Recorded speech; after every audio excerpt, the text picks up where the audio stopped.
I don't personally know. I don't have a personal relationship with any of the senators on the Intelligence Committee. If you do, by chance, send them health food. Send them vitamins. Some of those creepy green juices or something. What is going on over there?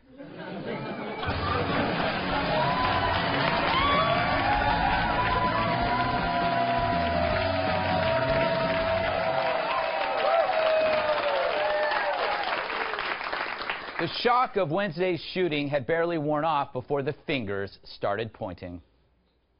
Well, America, we do have a lot of guns, and we have a lot of people with strong passions politically, and this was a frightening, tragic confluence of the two. Somewhere in the 90s, Republicans decided on a politics of personal destruction as they went after the Clintons, and that is the provenance of it. Folks, some will want to blame the left or the right or us in the media. But here's who it seems too many folks don't want to blame: themselves. We are all to blame. I blame your goatee. But even after this attack, they still played the game, with the Democrats and Republicans coming together. The Democrats won 11-2. See what happens when Hillary's not around?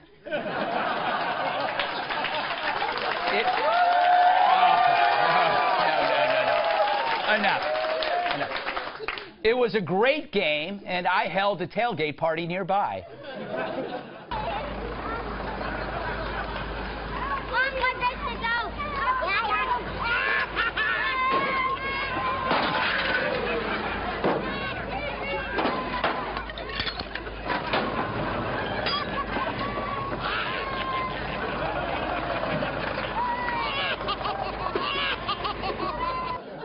We had a great time.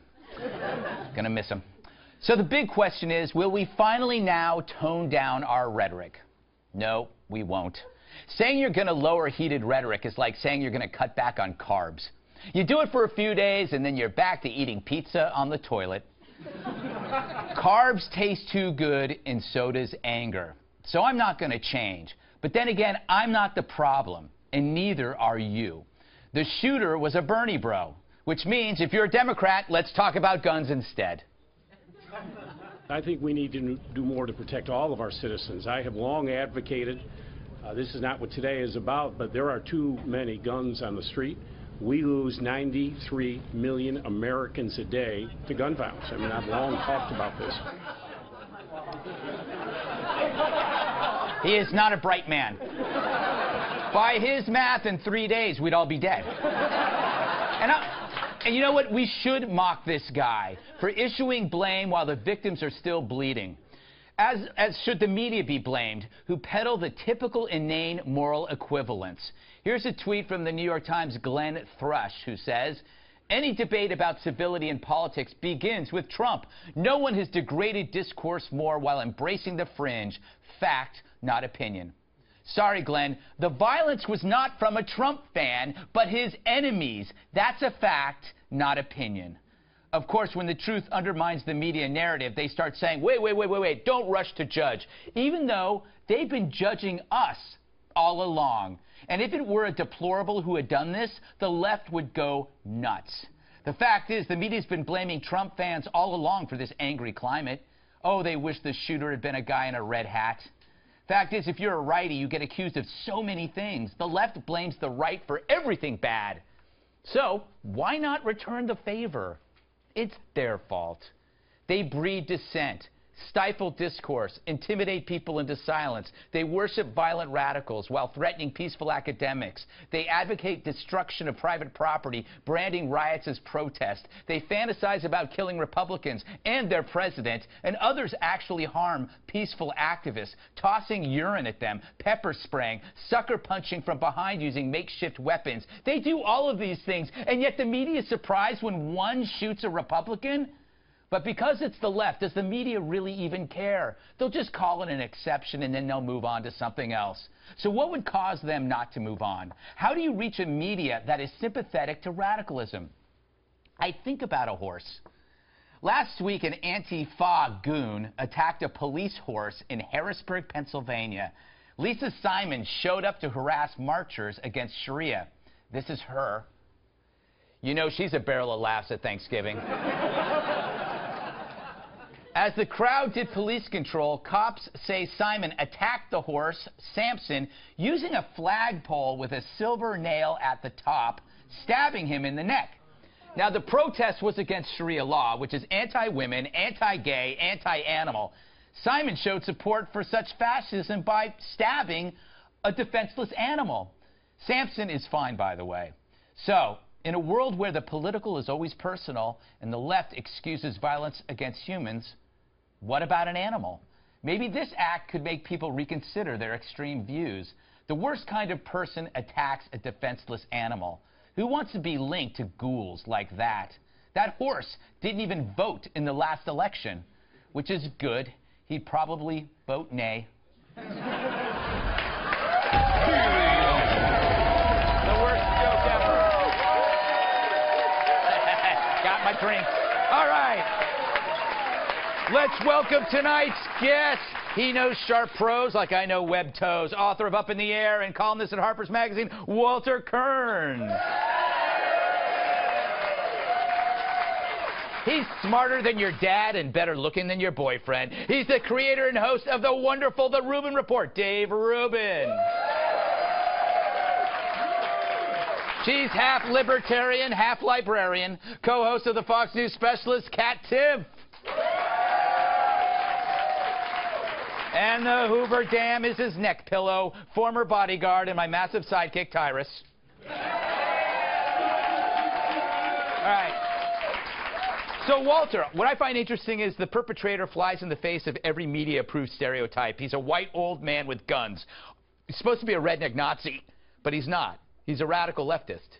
Right. Well, I mean, everything we've been told about anti-fascists applies to fascists. Yes. And just because they pretend to be against authoritarian violence doesn't mean they're not capable of it. The world's upside down right now. And I'm very disturbed because I live in Montana among a lot of these guys. And let me tell you how well armed they are. And when they start fighting each other, it's going to be a big problem. Yeah. But the guys that you live among love Trump.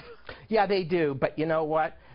They don't win much, the lower 20% of the economy or whatever who voted for Trump. And this was their shot, they thought. And when he gets taken away from them by, you know, this type, I don't want to be in the field of fire. Yeah. No, you're gonna have a revolution no one expected. Yeah, exactly. Dave, you deal a lot with what's going on the campus and the regressive left. Yeah. And am I wrong? Am I exaggerating to look at like Evergreen, the college, to look at that kind of climate and see that these things are somehow related, or are they not? Well, they are. First off, real quick on Antifa, these guys literally dress like Cobra soldiers from G.I. Joe. Yeah. That's how you know they're the bad guys. Yes. Okay, that should be one thing real quick. Yeah. But yes, of course this is related to what's happening on the campuses. Brett Weinstein, who was the biology professor there, he was going against racism. He said we shouldn't have a day without white people. Right. That's against racism. And since then, he's basically been banned from campus and getting no protections from the university. So who are the good guys and who are the bad guys? You could bring on any far leftist, destroy capitalism, I'm a communist. You could bring any one of them to a college campus and they would be cheered. You bring on a mild conservative, like a Greg Gutfeld, for example, and there might be a problem. You're not going to get Milo-level protests. But, That's true. That's true. I have to try hard for that. Yeah. Wear a satin bathrobe. Kat, they're talking about lowering the the heated rhetoric. You see it on every network, and everybody's talking about words matter.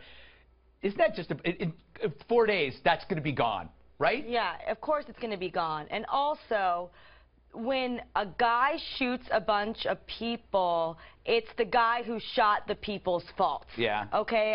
This is a 66-year-old man. This isn't even like a confused kid. Yeah. Of course the rhetoric is a problem, but it isn't going to stop. It's already kind of ramping itself back up with Nancy Pelosi saying that there's shootings that happen because of too much Fox TV and this and that, which, by the way, I've never had anything to do with the shooting, not to brag. You know what I mean? Yeah. So... You have incited me to stab, though. Yeah, I can incite some, whatever. But it's never never going to stop because people have all these feelings and they have all these emotions, and stop the rhetoric is only what people say when it's the rhetoric of the other side. You know that if it were switched, people would be like, oh, it's just the guy's fault. People are jerks, and that's just not going to change. You think that maybe if you keep calling the president a Russian Hitler and you say that all of his followers are Nazis, you think somebody might get Well, I think more so than that, even as if you talk about the health care bill, they say Republicans, they don't just say, oh, they disagree with their policy. They'll say, they don't care if you die. Yeah. Really, it's just like, oh, actually, you know, smaller government solutions are a better answer to what we're looking for. No, they want you to die. So I think that is the kind of rhetoric. Absolutely, I understand how that could lead to hatred. They were pushing, Republicans were pushing grannies off cliffs a couple of years ago. What do you think, Tyrus? Pushing grannies off cliffs? I'm against it. Oh, good, thank you. All right, we'll be right back. What do you make of this? Do you believe that all this stuff that's being said about Trump is radicalizing? It's radicalizing whack jobs. So there's people it's giving what that man was. He's a terrorist. So that's what his distinction is. And yeah, he takes the rhetoric that people say when you spew hate.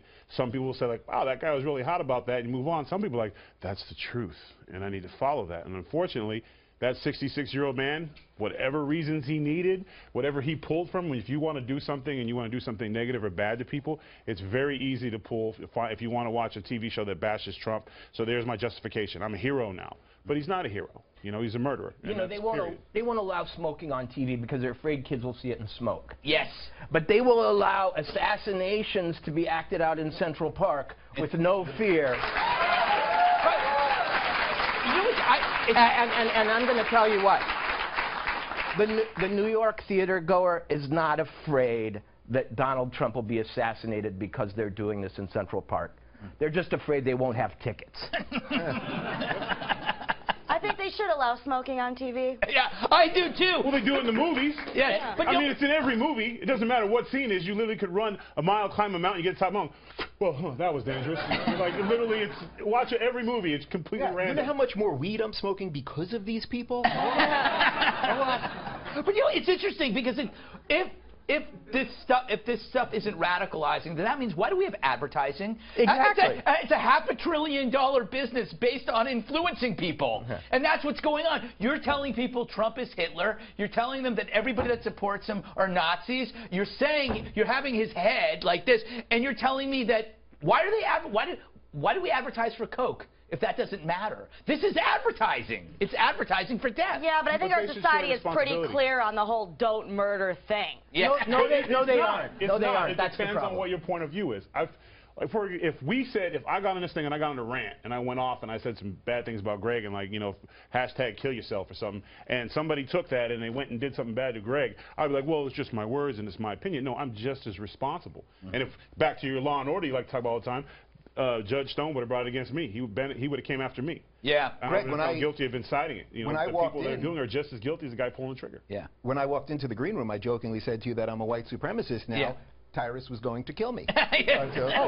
Hashtag true story. You know, they found a list of names inside the killer's pocket, and they don't know what the list is. You can't say it's an assassination list, but there's a list of names in there, which I guess is not surprising. Maybe, I don't think it was a shopping list, people. But there is a specific, and this is where maybe I run into some kind of controversy. The left is more emotional than the right. And I think there's a specific type of person who sees the right as a heroic, the fight against the right as heroic, which, okay, they're evil. The West is eternally damned. So it's a battle. So that means all bets are off. You can do whatever you want. We just think, if you're a right or libertarian, that our adversaries are wrong, but they think we're evil. So it's like Game of Thrones. The problem...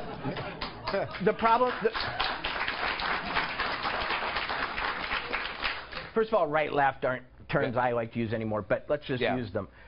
On the left, people have no healthy outlet for their aggressions. They go around pretending to be totally tolerant, going to yoga, drinking green juices, you know, hugging, putting coexist bumper stickers on their car. But all that aggression that they deny, which the right gets out by hunting and going to wrestling matches and so on.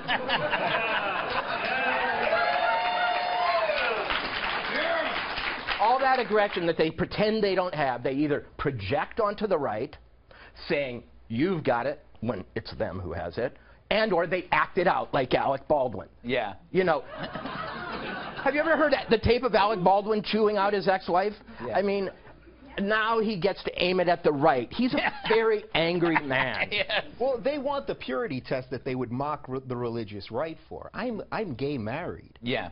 I'm not even gay. I did it just for the social justice points. But I'm really I'm sorry to hear that. I did what I had to do. It provides a little cover. You understand what I'm saying? But that's the thing. Mother Jones, which is a far left rag, yesterday wrote a piece that I'm further right than Breitbart. Yeah. Because what they want to strike the fear in everyone to the point that everyone will just be quiet. Yeah. And what people have to learn is it just shouldn't work on you. Yeah, and I think the whole Trump phenomenon is showing that it's wearing off. I hear music coming. But we have to remind ourselves, messaging works. The people that are committing a lot of the ISIS atrocities have never met ISIS.